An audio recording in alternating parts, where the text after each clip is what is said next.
Həbsxana kamerasını xatırladan bu guşə Azərbaycanda həbs olunan jurnalistlərin şəraitini göstərmək üçün hazırlanıb. Havasız 4 kvadrat metr yerdə sərt yataq, canı çıxmış əli üzüyan, jurnalist Elnarə Qasımovanın məcburi dost adlandırdığı həşəratlar və natəmizlik. Sərhədsiz reportyorların təşkilatçılığı ilə yanvarın 28-də Berlində keçirilən aksiya jurnalistlərə olan təzyiqə və Avropa İttifaqının enerji ehtiyaclarına görə Azərbaycandakı insan haqları pozuntularına göz yummasına diqqət çəkib. Aksiya Berlin ilə yanaşı Paris və Berlin şəhərlərində də keçirilib. Stat: İşgəncə, həşəratlar, çirk, psixoloji təzyiq.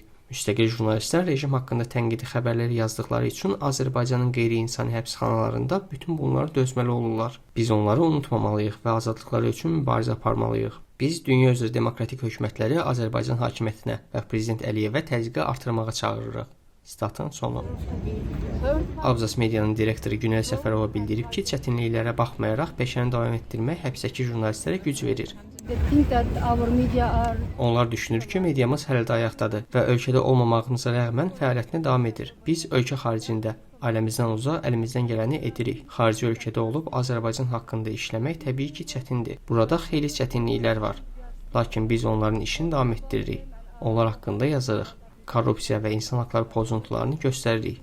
Bu onlara güc verir. Sərhədsiz Reportyorlar Təşkilatının hesabatına görə Azərbaycan hazırki mətbuat azadlığı reytinqində 180 ölkə arasında 167-ci yerdədir. Aksiyada nümayiş olunan bu simvolik hücrə enerji tərəfdaşlığı kölgəsində qalan insan haqları və müstəqil medianın hazırki ağır vəziyyətini beynəlxalq ictimaiyyətin diqqətinə bu formada çatdırır.